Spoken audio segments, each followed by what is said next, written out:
I'm going to show you how being creative while working multiple apps can lead to making more money during your gig hustle.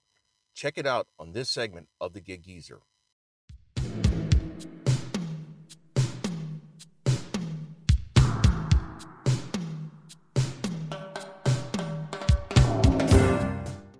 Well, everyone, it's Sunday, June 19th. It is Father's Day 2022.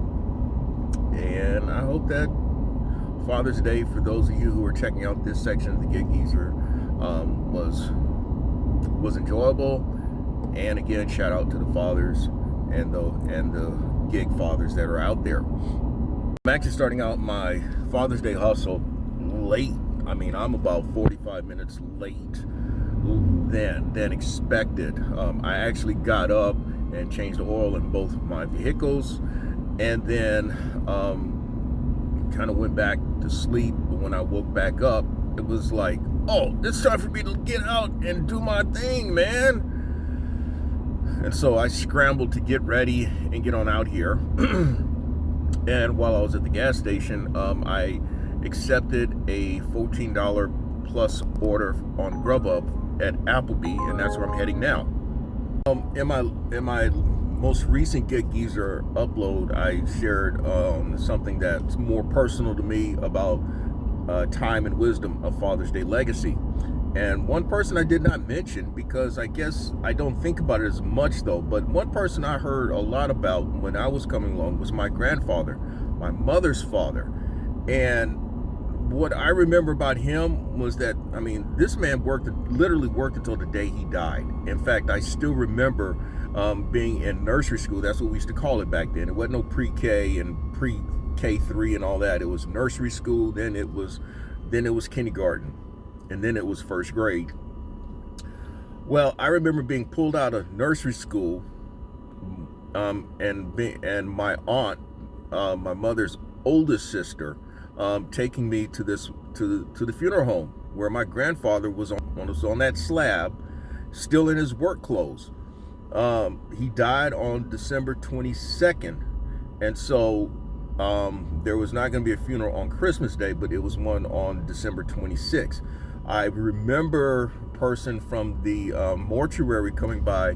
Back then they showed these slides of choices of plots and things like that. I'm not even going to begin describing what it used to look like, but he came to my grandmother's house in the living room showing you slides, and I remember picking out one, and I think that's what they went with. But my mother always described my grandfather as one who was a good man. She often talked about on Sundays, my grandmother would take her and my two aunts and my uncle, the one I described in the last Gig Geezer segment, to church, and my grandfather would be at home making the Sunday meal. He would get up and shine everyone's shoes and so forth, and he literally, when it came to payday, he was, I guess you would say, the traditional thing of the day back then. He would hand my grandmother the money, and he'd tell her, give me $1 or $2 and I'm good. And of course, $1 or $2 back then went a long way. And what I remember of him, he was an easygoing person, didn't yell a lot, rarely yelled, rarely argued. In fact, he was very much revered, at least among my mother and her siblings. My grandmother she never married again. Yeah, they were married 32 years until death did they part. And it was 32 good years from what I understand. So I never heard any I don't recall ever anything being said negative about my grandfather. And so I'm not saying that that's the type of person I aspire to be, but when you talk of examples of fathers, yeah, that was a good example of a father. And I remember my mother, well, I'll put it like this. My mother used to get on me about, I ain't raising a sorry man. My father was a man, and I ain't raising a sorry man. And it was the classic, And so I remember telling me oftentimes, look, I'm the captain of this ship. If you don't want to abide by my rules and regulations, let that green door hit you in the central core of your ass. In fact, the other one was, I put you in this world and I'll take you out this world. I gladly go to jail than for somebody else to take you out of this world. So, but the examples of my grandfather, as I've already mentioned, those are the things that I heard.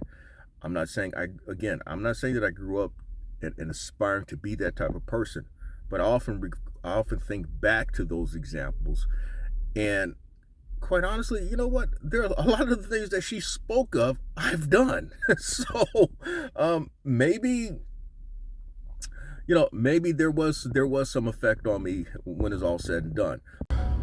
Okay, everyone. Well, I came into this business area over here to pick up an Applebee order for $14 and change. I left with both an Applebee order and a Panera Bread order on DoorDash for $9.50 offer.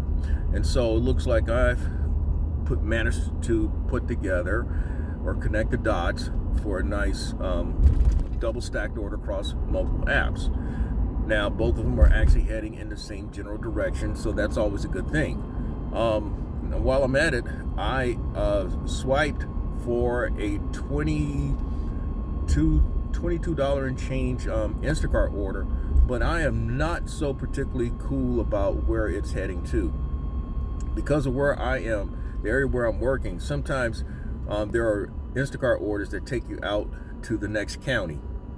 And it depends on which county we're talking about. But when we're talking of Fairfield County, that's going out there, man. And oftentimes it's to, in fact, Fairfield County is most famous for the birth county or birthplace of the late Nicholas Ashford of Ashford and Simpson. Valerie Simpson was his wife. They were a very accomplished songwriting team back in the 1960s before they went off to perform on their own. In fact, some of their noted hits from that era: Ain't No Mountain High Enough, Ain't Nothing Like the Real Thing. What else? Thinking, what else? What else did they do? Of course, as performers together, one of their highest charting songs was "Solid as a Rock."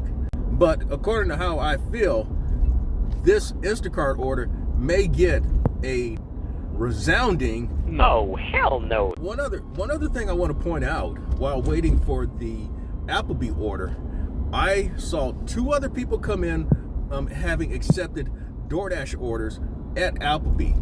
One order was for $6.75. The other was for like $2.75. I don't know which order that both ladies came in for, but obviously those are orders that I didn't accept while I was there. And so that tells me,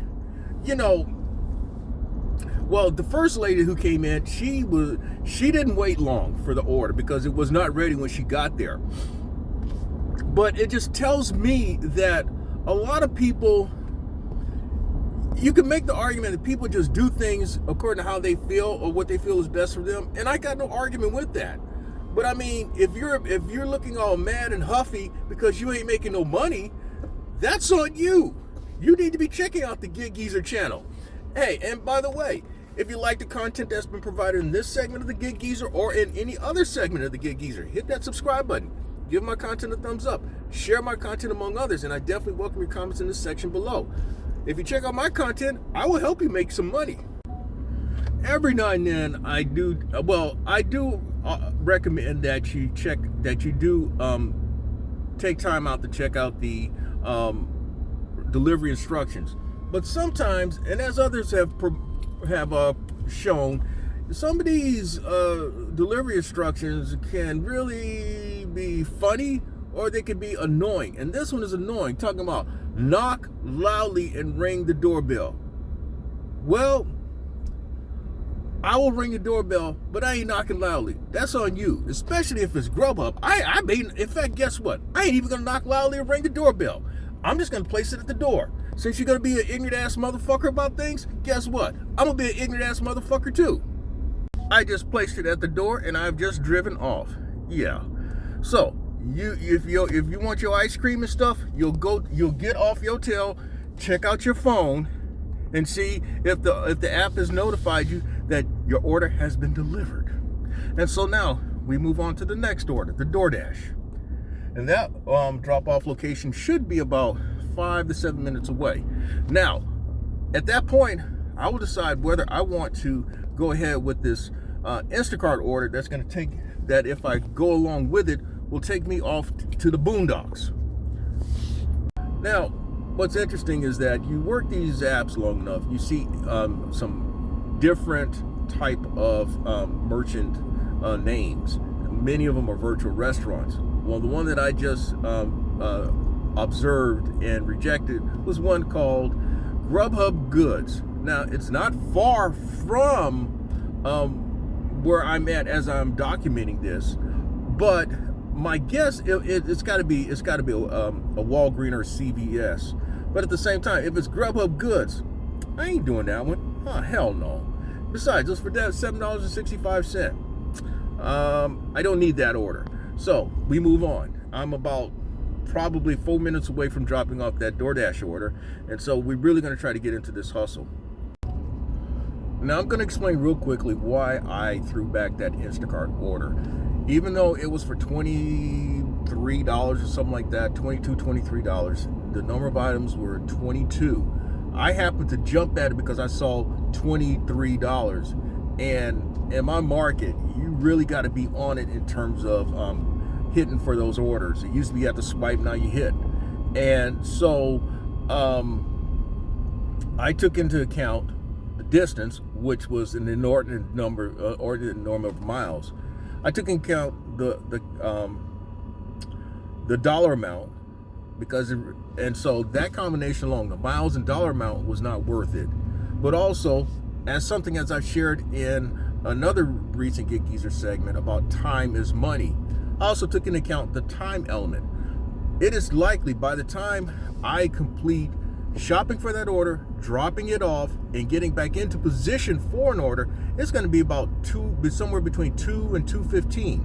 And so I may be talking about having made $45 in about 2.5 hours.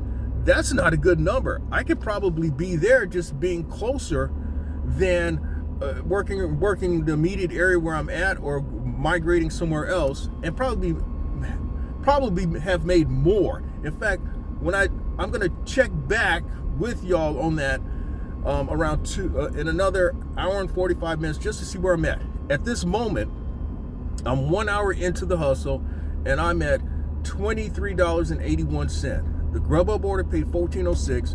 The DoorDash order, it offered $9.50. It paid $9.75. And so we'll see if I'm at $45 or better. $45, $46. If I'm $50 or better, let's put it like that. If I'm $50 or better, I made the right choice. I accepted a Bad Daddy's order, thinking that I'm going to go towards the downtown area, not where I really wanted to be. But because I'm working multiple apps, opportunities may still come around. I waited for Bad Daddy's. They weren't ready. But while I was inside Bad Daddy's, I caught an Instacart order for $21 from Public, which is 2 blocks away. Now, because I had that Public order, I was already heading that way. Then I accepted an $11 Bonefish Grill order, which is all on the same street. And then what also came up was a $26 Shop and Pay DoorDash. Well, Bad Daddy and Bonefish got dropped for a $48 opportunity. That's being open to working multiple apps and stacking multiple apps, but that's also being creative. Folks, it's not about really what you do, is how you do it. And so here's the thing. What I shared with you was that I thought that I would probably be much further along if I throw back that Instacart order, the one that was going to take me to Timbuktu, parts unknown, the boondocks. And so I'm way further along. I thought, I said $50, but after I said that, I'm thinking I should be at about $60. And so I'm at $72. So the Gig Geezer made a pretty good decision on the run there. And these are some of the things that you have to do while you're out here on the hustle, especially when you're working multiple apps and working orders across multiple apps. So I'll get back with you with another update. I'm gonna take some time out at this juncture of the first half hustle to talk about multi-apping again. Now, if anyone has really checked out segments of the Gig Geezer, I have talked about working multiple apps. I've talked about stacking orders across multiple apps for months now. And my thinking is this: you do what you need to do in order to make the money you need to make. I learned quickly in 2020, I needed to work multiple apps in the food delivery aspect of the gig economy. I'd already toggled between Lyft and Uber, stacking rides and pissing off Uber and Lyft. In fact, and I've shared before, as memory serves me correct, Lyft is very hard on drivers. Lyft holds you to somewhere about a 15% threshold when it comes to canceling rides after you've accepted them, and they may send you some friendly, well-written warnings, or they may go as far as attempting to deactivate you. Uber, well, this is all circa 2018, 2019.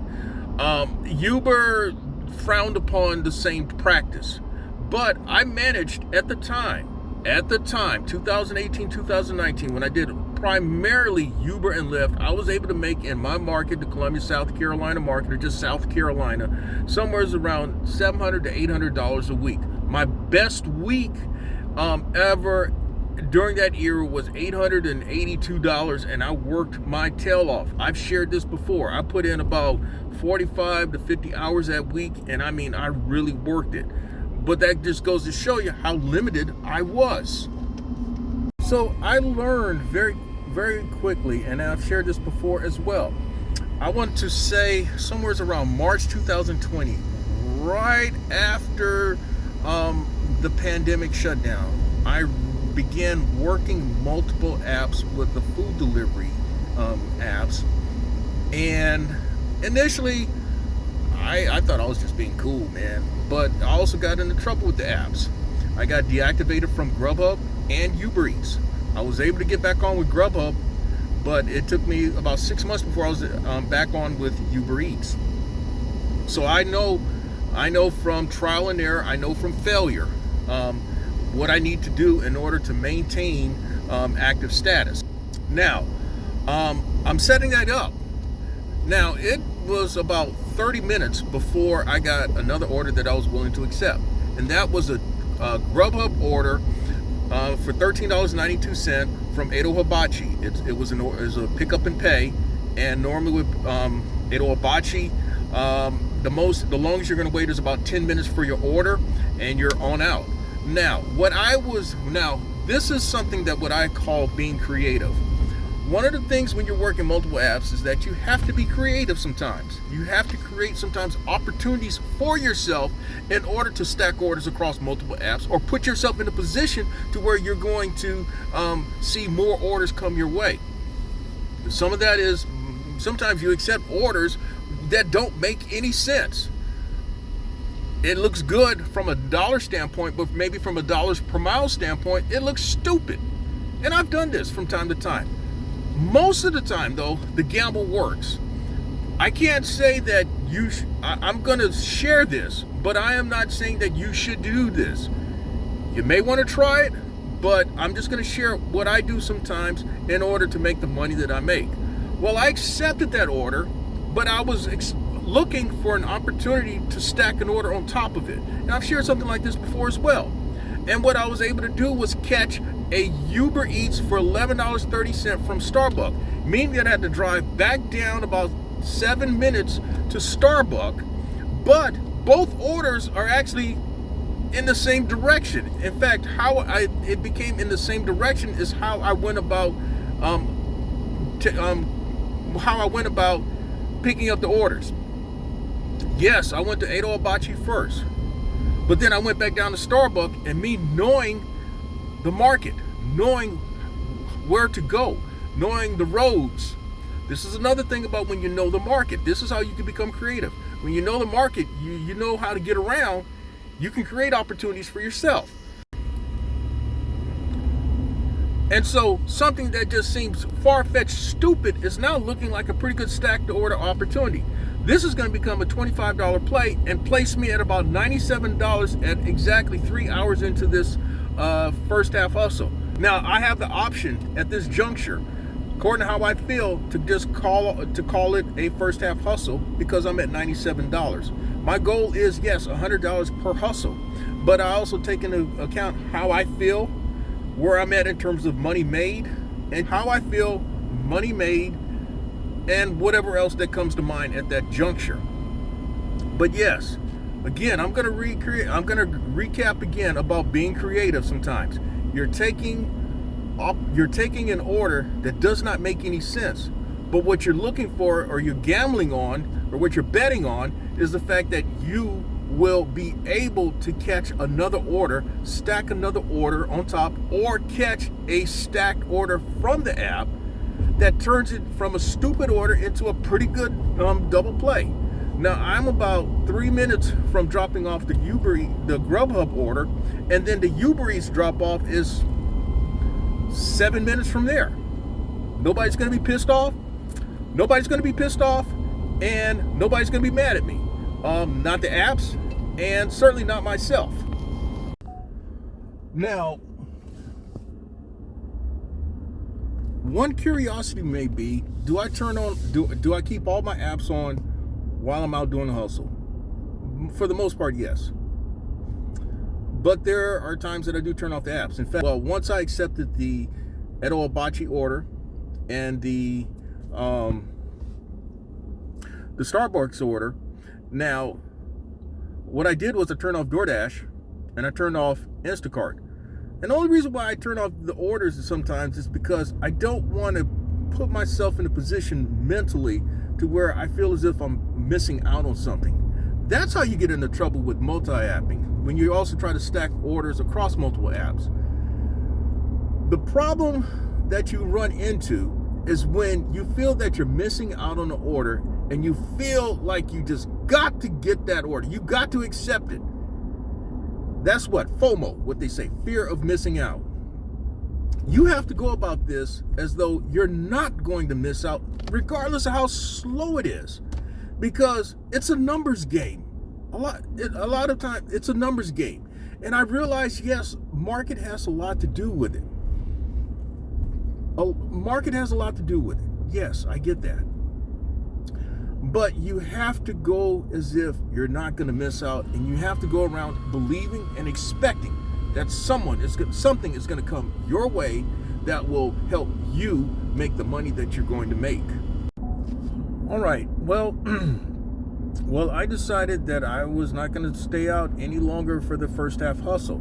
And so what I'm going to do at this juncture is show what I did, at least based on Gridwise, and then show you graphic of what I did for the evening hustle, and then Gridwise again for the entire day's hustle. Now, what I also want to do too is share with you some bonus coverage from actually last night's hustle. And this one is not about being creative, but it's about actually this one is about hidden tips. And you may call it a unicorn. It's not really unicorn because of the amount, in my opinion, but definitely about hidden tips. Now, I am at this juncture in my evening hustle last night, June 18, 2022. I'm at $186 and change. I am right at about 3 hours into my hustle, and I'm migrating back towards an area that I often start, at least as for the last almost year, an area where I typically start my hustles.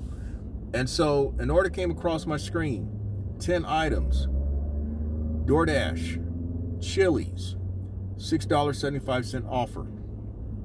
Now, if some of you recall from a couple of segments of the Gig Geezer, but I'll just throw up the graphic about the very first one where I talked about rather extensively hidden tips and unicorns.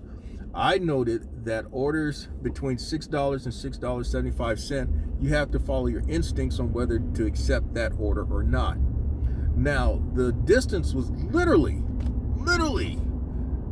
across the street. You can make the argument across the street. And I decided that I would accept the order. I needed one more order. I'm thinking 10 items, Chili's. After some deliberation, this order should pay at least $10. In worst case, I should have to accept one more order to get to my number for $200 or more. First half hustle, second half hustle in a day. Well,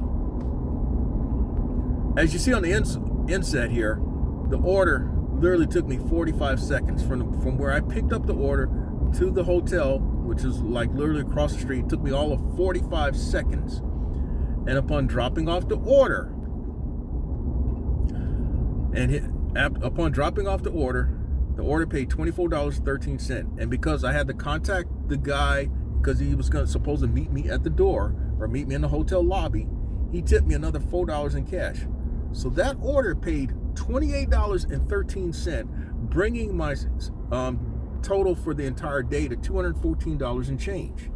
Now, that pretty much proves what I've been saying all along, or at least that pretty much confirms or gives some validation to what I've shared about orders that offer $6 and $6.75 in my market, where I believe that you have to follow your instincts on whether there's a hidden tip or better on orders that you may accept. If there's a such thing as a live news break for something, this would be it. I am now at the tail end of my evening hustle. I've been out now for just shy of 3.5 hours, and I am at $1.50 in less than 3.5 hours with my hustle. So I've been averaging over $40 an hour. And this actually complements what I've done earlier today in terms of being creative and creating opportunities by accepting orders in certain areas, going in that direction, hoping that I'll catch something else, stacking that on top of it. And that's exactly what's happened. Well, now I have accepted a stacked $20.50 order from Hibachi Express. That's going to be it for me tonight. And so altogether, we're talking about $1.70 in less than 4 hours. These orders are about 15 minutes away. So $1.70 in 3.75 hours, over $40 an hour. That's going to put me for the entire day about $268, and for the entire week over $1,400, which I did not expect. I'm just thinking that all I'm going to do is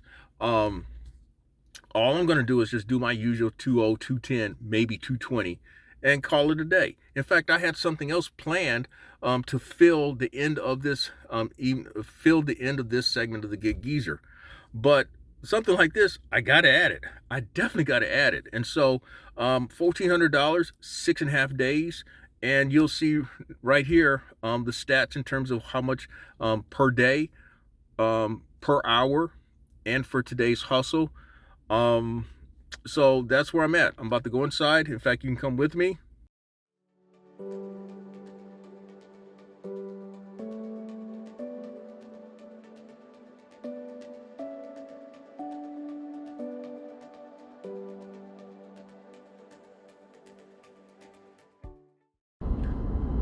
All right, so I've picked up the orders from Hibachi Express, and both orders should take a total of 15 minutes. And as I mentioned, that should put me at about 3.75 hours for this second half hustle.